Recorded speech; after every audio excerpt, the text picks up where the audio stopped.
حضرت عمر فاروق رضی اللہ تعالیٰ عنہ ملک شام گئے، یہ بھی ملک شام میں تھے. جناب عمر فاروق کے مزاج میں جلال تھا.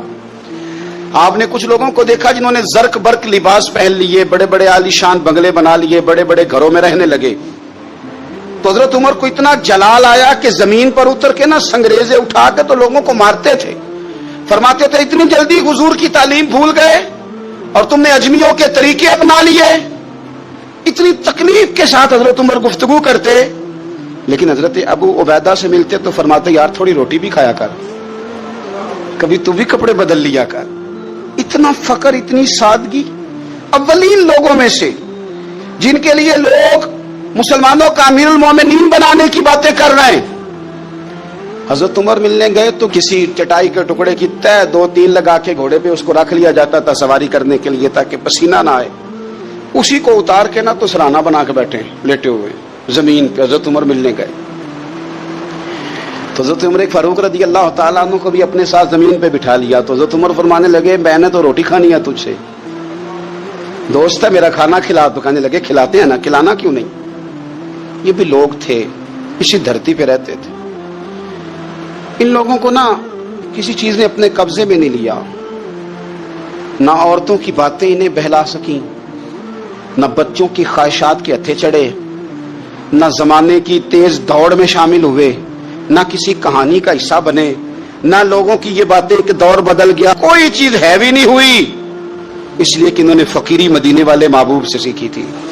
فقر میرے نبی کریم علیہ السلام سے سیکھا تھا. فقر تازہ تھا، ذہن وسیع تھا. حضرت سیدنا عمر نے کہا روٹی کھانی ہے تو تھیلے میں ہاتھ ڈالا، 2 خشک ٹکڑے روٹی کے نکالے اور فرمایا کھا لے. تو حضرت عمر نے پکڑ کے منہ میں رکھے، چبائے اور جناب عمر رو پڑے. فرمانے لگے ہر بندے کو دنیا نے اپنے قبضے میں کر لیا ہے، لیکن ابو عبیدہ تو آج بھی بچا ہوا ہے. دنیا تجھے اپنے جال میں پھنسا نہیں سکی، تو قابو نہیں آیا، تو آج بھی اپنی جگہ پہ قائم ہے. تو وہیں کھڑا ہے جہاں مدینے والے محبوب نے ہمیں کھڑا کیا تھا.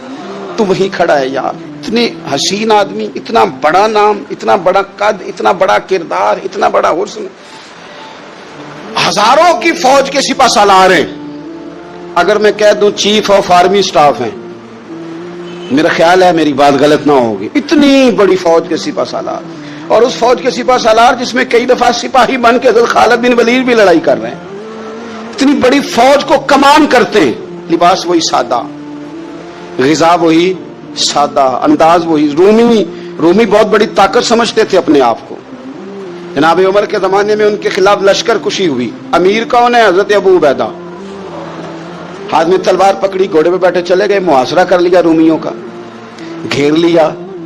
اب رومیوں نے کچھ تھوڑی سی مزاحمت کرنے کی کوشش کی، باہر آئے لیکن کچھ بھی نہ ہو سکا، منہ کی کھا کے واپس اندر چلے گئے. کئی دنوں سے حضرت ابو عبیدہ کی فوج نے محاصرہ کیا ہوا ہے. جب تنگ آ گئے تو پیغام بھیجا کہ ہم صلح کرنا چاہتے ہیں. فرمایا صلح تو مسلمانوں کا پسندیدہ کام ہے، آ جاؤ. نے کہا جی ہم جزیہ دے دیں گے، ہم کسی طریقے مسلمانوں کے اطاعت میں آ جائیں گے، آپ ہم سے بات کریں. فرمایا بھیجو. ان کا سپہ سالار آیا.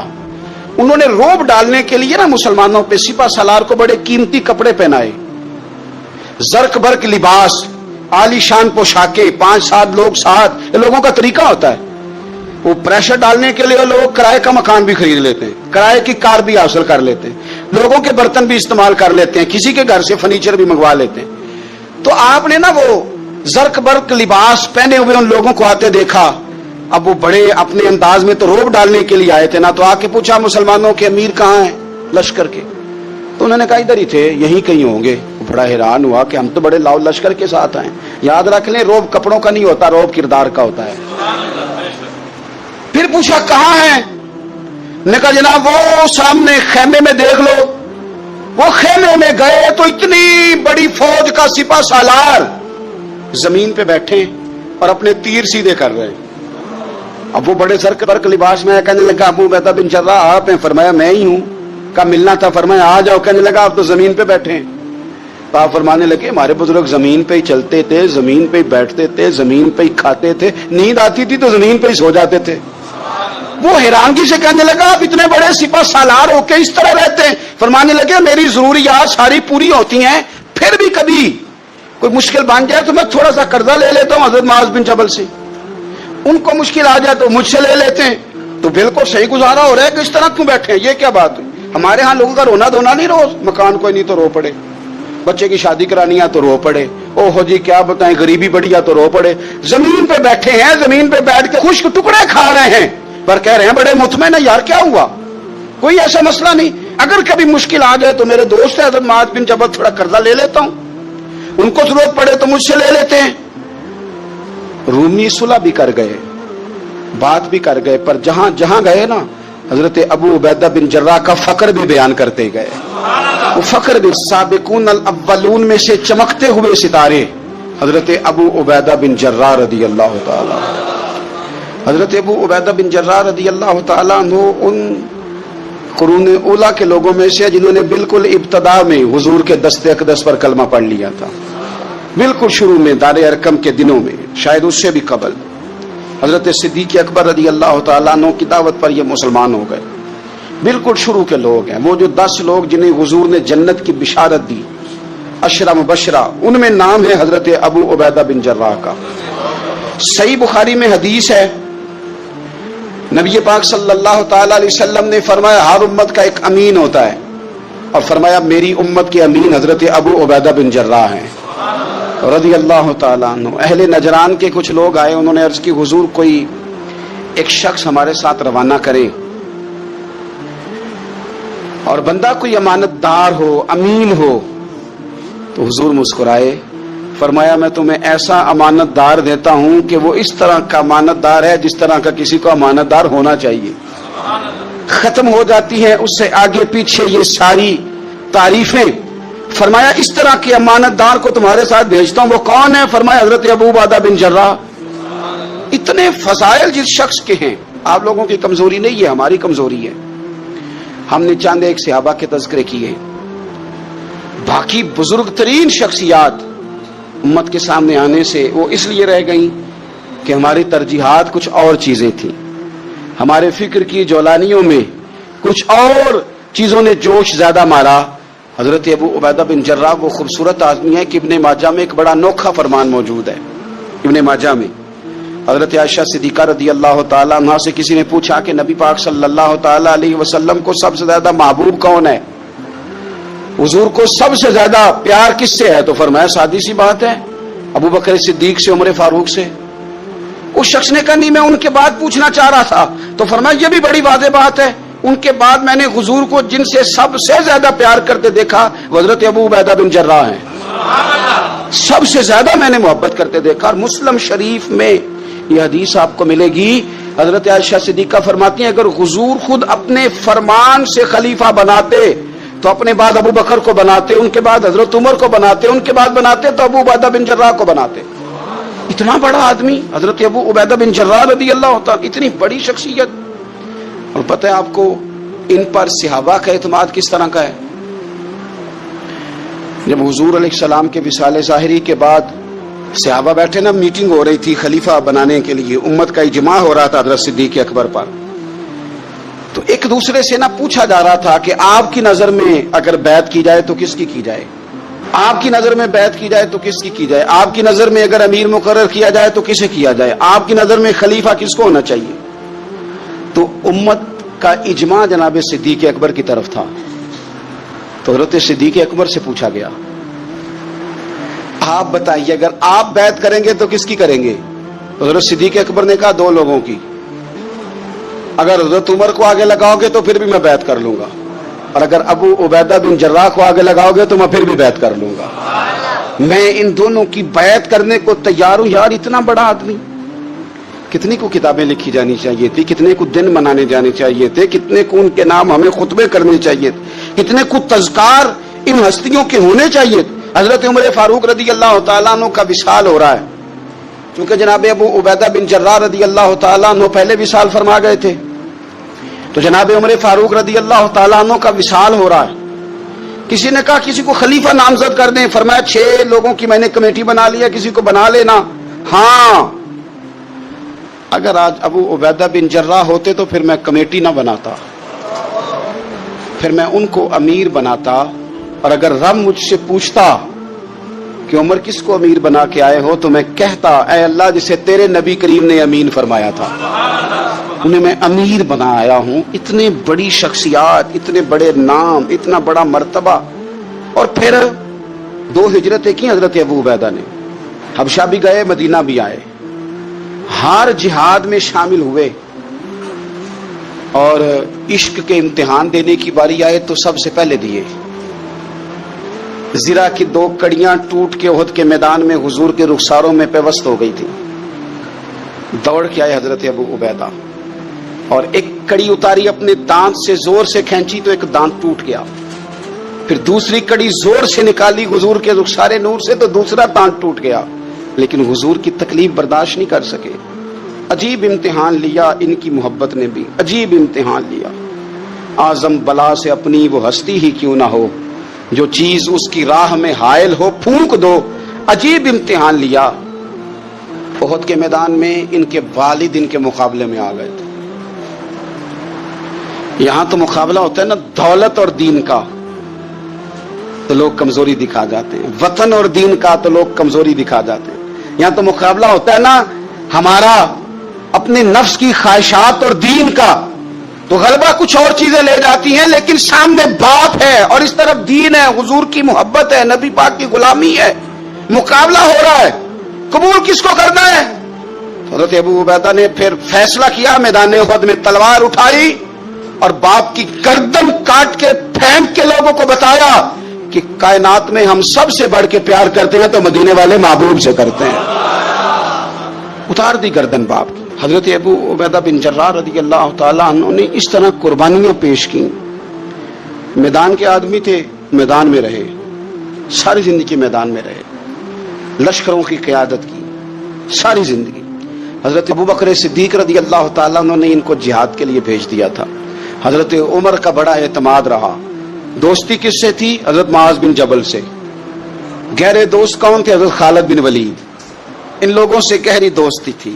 سادہ بود و باشت، سادہ کھانا، سادہ اٹھنا بیٹھنا، سادہ مزاج. حضرت ابو عبیدہ بن جراح رضی اللہ تعالیٰ عنہ نا اپنے گھر میں بیٹھ کے رو رہے تھے، روتے جا رہے تھے. تو کسی نے کہا کیوں رو رہے ہیں؟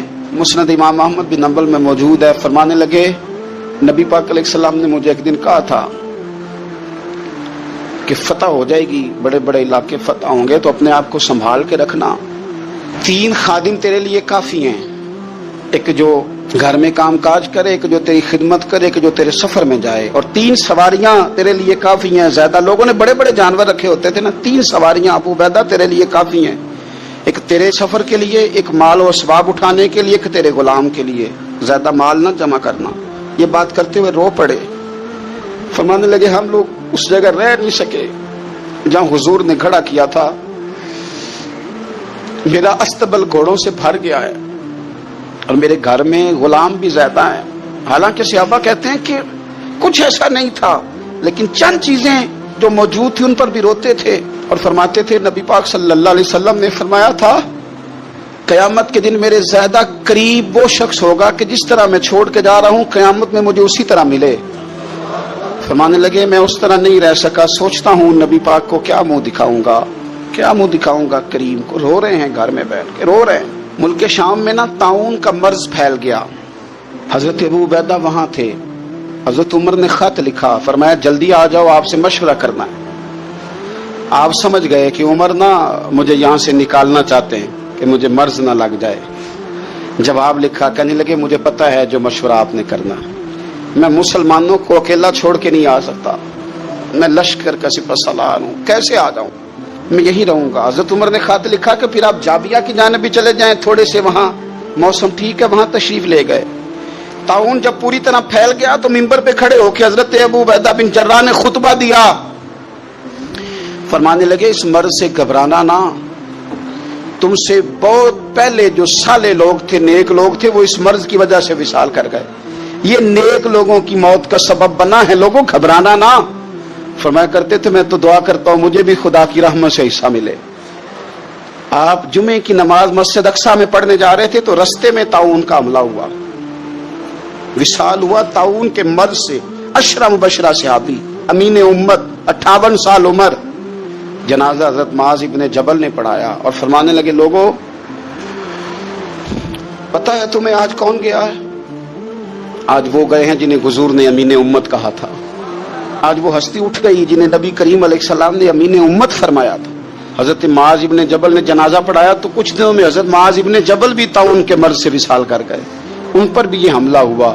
ملک شام میں حضرت ابو عبیدہ بن جراح کا مزار پر انوار ہے. حضور سے فقر سیکھا, زندگی فقیری میں گزاری. ان لوگوں نے کسی مقام پہ بھی اپنے آپ کو حضور کی تعلیمات سے پیچھے نہیں کیا. عظیم لوگ تھے. ان کی زندگیوں کو پڑھیں, ان کے اقوال کو سنیں, ان کے ارشادات پر غور کریں. اور بڑے اعلیٰ ظرف تھے. حضرت خالد بن ولید گورنر تھے صوبے کے. جناب عمر فاروق نے ان کو معزول کر کے حضرت ابو عبیدہ بن جراح کو تعینات کر دیا. ان کو جب تعینات کیا تو ادھر جنگ جاری تھی.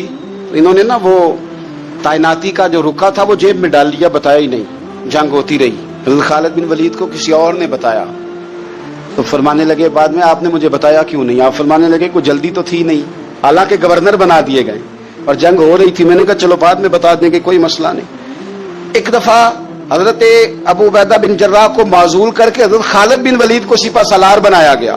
تو آپ فرمانے لگے سن خالد, جتنی خوشی مجھے اپنے سپہ سالار بننے کی ہوئی تھی اس سے بڑھ کر تیرے بننے کی ہوئی ہے. کسی جگہ کسی عہدے کا لالچ نہیں, کسی جگہ کوئی دنیا داری نہیں. فقر, فقیری, درویشی, سادگی, حسن تھا. عشرہ مبشرہ لوگوں میں سے تھے. اللہ کے حضور دعا ہے مالک کریم سمجھنے کی توفیق عطا فرمائے. آخر دعوانا ان الحمدللہ رب العالمین. کہتے ہیں جب جبلہ اہم کے خلاف ہم لڑنے گئے تو روم کی فوجیں بھی تھی اور عرب کے دیگر قبائل کی فوجیں بھی. کہتے ہیں ہمارے سپہ سالار کا نام حضرت خالد بن ولید. اب تو گزارش ہی کرنی ہے, اب مدعا کیا سنانا ہے, اب تو بات کرنی ہے. فرماتے میں آگے بڑھا اور جیسے بھی ہوا میں نے حضرت عمار بن یاسر کو راضی کیا. حضرت عمار کہتے ہیں ایک وقت وہ تھا اور ایک وقت یہ ہے. جب دونوں وقتوں کو دیکھتا ہوں تو کہتا ہوں الحمدللہ رب العالمین. یہ ساری تعریفیں اس رب کے لیے ہیں جو تمام جہانوں کو پالنے والا. وقت دیں معاملات کو, ٹائم دیں. آپ دیکھیں اللہ تبارک و تعالیٰ بڑا کریم ہے. حضرت سعد بن ابی وقاص نے قادسیہ پہ حملہ کیا تو بدھ مت عیسائی یہودی سارے کٹے, قلعہ بند ہو گئے. چاروں جانب دیوار تھی قلعے کی, بڑی بڑی فصیل, لمبی چوڑی, بڑا لمبا چوڑا گیٹ. باہر نہیں نکلتے, باہر نکلے تو جنگ ہو جائے. ایک علاقہ تھا وہ قلعہ بند ہو گیا. حضرت سعد بن ابی وقاص نے انتظار کیا, وہ باہر نہیں نکلتے. انہوں نے پہلے سے پلاننگ کی تھی, کوئی مہینے کا راشن لے کے وہ اندر چلے گئے. جناب سعد بن ابی وقاص کہنے لگے بھئی اب یہ دیوار تو گرانی پڑے گی. یہ دیوار جی کیسے؟ فرمانے لگے ایمان کی قوت سے. آپ نے نا انسانوں کی چار دیواری بنائی, اس دیوار کے گرد صحابی کھڑے کیے. توجہ میری طرف رکھیے. یوں چاروں جانب صحابہ کھڑے ہو گئے. جب صحابہ کھڑے ہوئے چاروں کونوں میں, اب یہودی, بدھ مت, عیسائی تینوں اندر ہیں. حضرت سعد بن ابی وقاص نے کہا چلو بھائی ایمان کی قوت سے بولو. صحابہ بولے لا الہ لا الہ, خودی کا سر نہا لا الہ الا اللہ, خودی کا تیغ فسا لا الہ الا اللہ, خودی کا تیغ فسا لا الہ الا اللہ. اگرچہ بت ہیں جماعت کی آستینوں میں, مجھے ہے حکم ازاں لا الہ الا اللہ. وہ 3-4 دفعہ کلمہ پڑھا تو دیوالے ہلنے لگے.